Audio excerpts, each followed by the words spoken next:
Nous irons la semaine prochaine pour Abu Dhabi où nous allons signer un contrat et on va fermer les portes et les vannes pour le Rwanda, a déclaré ainsi Julien Paluku. Bonjour, bonsoir. Cette histoire de minerais continue à faire couler l'encre et les salives et nous venons encore aujourd'hui analyser ce que vient de dire le ministre de l'Industrie et Commerce extérieur, je pense, Julien Paluku. Il était en conférence de presse, ils étaient en train de parler avec la presse, ainsi il a répondu à certaines questions. Deux de ses réponses ont porté la curiosité et l'attention à ce que je vais dire. Nous sommes aujourd'hui le 28 janvier 2026. J'aimerais à ce que vous vous asseyez et que vous m'écoutez. S'il vous plaît, si vous ne vous êtes pas encore abonné, abonnez-vous. Je vais 3000 cas de likes. Mettez ceci dans vos favoris sur TikTok, vous pouvez en avoir besoin.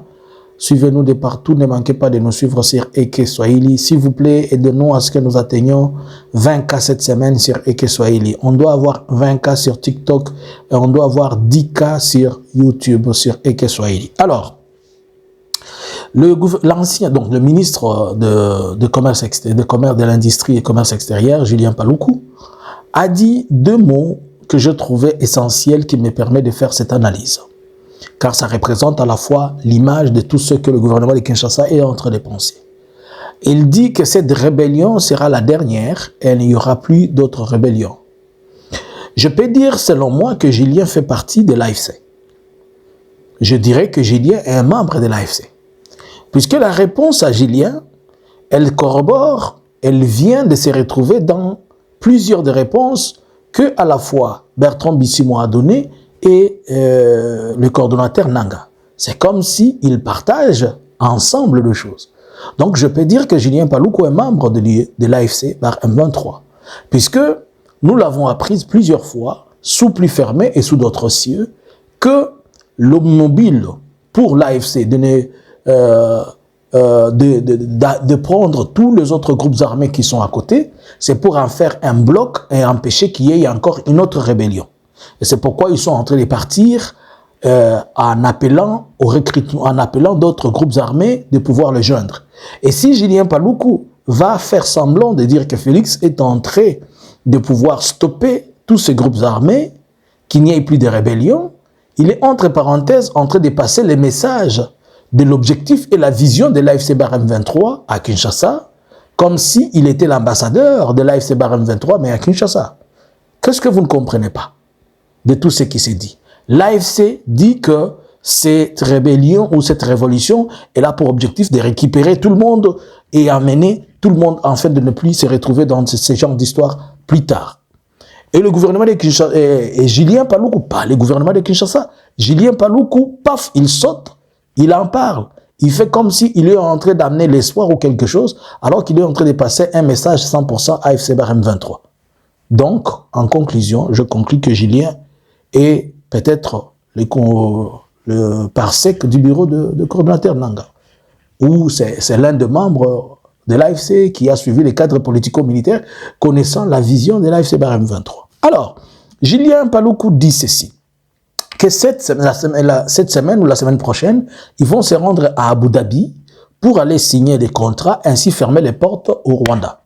Bonjour. Qu'est-ce que cela veut dire? Abu Dhabi, c'est la capitale des Émirats Arabes Unis. Vous comprenez pourquoi le président Félix s'est décidé de vouloir fermer la porte de Doha pour aller vers Abu Dhabi. Mais les Qataris ont compris le jeu, ils ont accepté de composer avec l'Angola. Ainsi donc, nous venons de l'apprendre que les contacts des invitations on a contacté les deux groupes, le gouvernement et l'AFC pour les envoyer des invitations, afin qu'ils viennent se retrouver pour continuer le débat.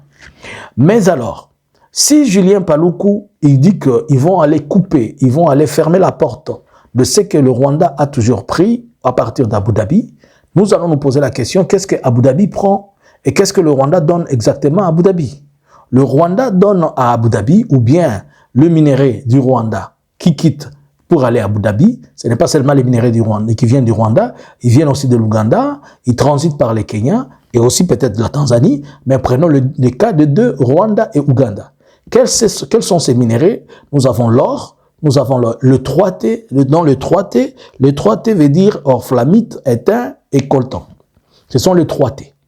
Et le minerai de 3T, vous savez que ce sont des minéraux lourds, qui ne peuvent pas être facilement transportables par avion, ils ne doivent que passer par les camions et entrer par les paquebots. Cela fait ainsi que cela démontre et cela dit que ces minéraux-là, ils transitent, ils entrent au Rwanda, ils sont certifiés, accords de raffinerie et autres, et le Rwanda les fait passer par l'Ouganda et ils transitent par le port de Mombasa pour aller. Mais par la même occasion, nous savons qu'il y a d'autres minéraux qui font le trajet sans passer par Kinshasa. Maintenant, s'ils disent qu'ils vont, sans passer par Kigali, s'ils disent qu'ils vont aller fermer la porte d'Abu Dhabi pour empêcher les sources de financement du Rwanda pour que le Rwanda soit fermé de ses fronts d'approvisionnement, nous devons nous poser la question, est-ce que le gouvernement congolais a un autre moyen d'évacuer les minéraux sans passer par le Rwanda? Oui, il y a 2 ou 3 moyens. Le premier, dont je vais dire qu'il est peut-être long, c'est passer par la Tanzanie. Le second, c'est passer par l'Ouganda en faisant quoi? Le minerai qui quitte pour Walikale via BCA Mining, ils tournent, ils vont vers le territoire de Bunia, ils n'entrent pas à Kisangani, ils traversent un peu le Bunia, ils entrent vers Kampala, vers Entebbe, d'Entebbe, il y a des raffineries qu'on raffine là-bas, ils vont voir Mombasa et on évacue. Ça, c'est la seconde voie. La première voie, je vous ai dit la Tanzanie. La seconde voie, c'est faire ces 2 tours. Le troisième voie, c'est les corridors de Lobito, où les minéraux passent par le Grand Katanga, le corridor de Lobito, jusqu'à arriver en Angola. Et alors, tout le 3 voies, elle devient trop long, elle devient aussi coûteuse pour la RDC. Et surtout qu'il y a un problème d'infrastructure qui ne sont pas mises en place. Posez-vous la question, quand les minéraux quittent Walikale, sous la pluie, ça prend combien de temps? Si les minéraux doivent quitter ils doivent passer par la Tanzanie, alors qu'ils doivent venir des territoires où il n'y a pas de voies d'évacuation, il n'y a pas de routes, puisque le 3T sont principalement dans les zones occupées par l'AFC, à savoir le Massissi, le Rutshuru, le Walikale, Lubero, ainsi que la province de l'Ituri. C'est là où on trouve particulièrement le 3T. Par contre, le minerai ou des terres qu'on appelle les terres rares, on les retrouve principalement dans les Katanga, les Hauts-Katanga, le Lualaba, le Maniema, ainsi qu'une partie dans le Punia. Nous sommes toujours dans les Maniema. Alors, maintenant la question, est-ce qu'à Abu Dhabi, on amène la terre rare ou bien on amène le 3T? Abu Dhabi, ce sont le 3T. Si ce sont le 3T, donc on va faire passer les minéraux à Kampala et on va fermer la porte du Rwanda. Mais par contre, nous sommes en pleine guerre, où la grande partie de ces minéraux dont je viens de vous dire, le 3T, sont occupés, les territoires sont occupés par l'AFC Barem 23. Comment le gouvernement congolais va-t-il prendre ces minéraux pour les amener aux Émiratis s'ils ne passent pas par le territoire qui sont occupés par l'AFC? Nous savons qu'il y a seulement la carrière de BCA qui produit en grande quantité, quand même ces 3T, excusez, et là où nous avons à la fois BCA Mining qui est exploité par les Émiratis, donc les gens de Dubaï, ainsi que les Américains. Et ça, si on dit que c'est ça qui va couper l'approvisionnement, bon, ça fait déjà des temps que ça fait longtemps que ça a toujours été comme ça. De quel approvisionnement parle-t-il? Est-ce qu'il s'agit de l'or? S'il s'agit de l'or, est-ce que la RDC planifie avoir des raffineries alors que les raffineries d'or qui vont sortir, qui doivent être amenées soit à Dubaï ou bien aux Émiratis ou en Asie, ça passe par le Rwanda d'après les accords qui se sont faits? Il y a un problème aussi sérieux. Si Kinshasa dit qu'il va aller fermer la porte à Abu Dhabi, est-ce que Kinshasa a déjà fini ou a mis en clair son problème de banque? Est-ce que Kinshasa est à mesure de prouver aujourd'hui que ces banques peuvent recevoir des milliards et qu'ils peuvent retourner ces mêmes milliards à ceux-là qui les cherchent sans pour autant avoir des problèmes et sans pour autant avoir des problèmes de corruption? C'est un grand problème qui gangrène la situation en RDC. Par contre, si Kinshasa se décide de fermer ses portes, Kinshasa devait mettre en place toutes les infrastructures. Et les mettre, ce n'est pas la moindre affaire, ce n'est pas aujourd'hui ou demain. Et surtout que tous ces minéraux dont nous sommes en train de parler, elles sont des minéraux qui sont dans des zones occupées par la grande partie par l'AFC Barem 23. Comment va-t-il le prendre s'il ne cause pas et s'il ne négocie pas avec l'AFC Barem 23? Donc c'est pour dire que Abu Dhabi va chercher des moyens et des mécanismes pour collaborer avec eux. Voilà pourquoi alors Dubaï et plutôt Qatar se retrouvent au milieu et il veut que les deux garçons s'entendent pour qu'ils se retrouvent bien. Par contre, les Émiratis, même quand on va les amener ces problèmes pour discuter, eux aussi auront ces mêmes problèmes et ils vont se retrouver là pour leur demander de s'asseoir tous et de parler. Vous avez vu cette semaine, les 2 semaines ici, le début du mois, comment Félix était tellement chaud pour empêcher que l'AFC Barème 23 n'avance vers les Katanga. L'objectif, ce n'était pas qu'il a peur de prendre les Katanga. Il a peur que le contrat qu'il a signé avec les Américains tombe à l'eau. Alors que ce contrat-là est en train de... Il est presque sur la tangente. Pourquoi? Puisque les terres rares dont on est en train de parler ici, la majorité de ces terres ou de ces minerais qu'on est en train de parler, ils sont dans les Katanga, notamment lorsqu'on entre déjà dans les Kalemi, on entre dans les filots de ces jets-là, on avance vers le Lualaba, le Banono, le Lualaba, tout ça. Et il paraît que selon la cartographie, il y a aussi une partie de ces minerais dans les Kasaï. Bon. Alors, pour Félix, si l'AFC avance, l'AFC empêche son contrat avec les Américains. C'est pourquoi il met chaque fois une volve Donald Trump pour lui dire non, non, il faut empêcher que les garçons avancent. Donc, ce n'est pas question d'empêcher la guerre, mais c'est pour... Il sait que s'ils avancent à Kalemi, son contrat et l'appui et le support qu'il attend des Américains devient caduc. C'est ça la logique. Cependant, maintenant, il y a les contrats, il va négocier avec les Qataris. Il va négocier avec les Émiratis. Il négocie avec les Américains. On est en plein contrat avec les Chinois. Comment ces choses vont se passer si ces choses ne vont pas nous créer la confusion? Tous les minéraux de terres rares qu'on est en train de dire et que les minéraux qui sont sécurisés par les terres rares, mais les minéraux qui sont sécurisés par les Américains, les 70% est exploité par la Chine. Vous le savez, le 70% de ces minéraux, de ces carrières sont financés par la Chine ou bien ils sont... La Chine contrôle le financement, la Chine contrôle l'exploitation, il contrôle l'exportation, il contrôle le financement de tout ça. Et même, il y a des endroits où la Chine travaille et fait le raffinerie de ces minéraux. Maintenant, la question qu'il faut se poser, comment ça va se passer si il veut aller à Doha et à Abu Dhabi pour fermer la porte au Rwanda? Il veut donner des minéraux aux Américains. Pendant ce temps que les Américains, le minerai qu'il veut donner, ce sont des minéraux qui sont à 70% entre les mains des Chinois.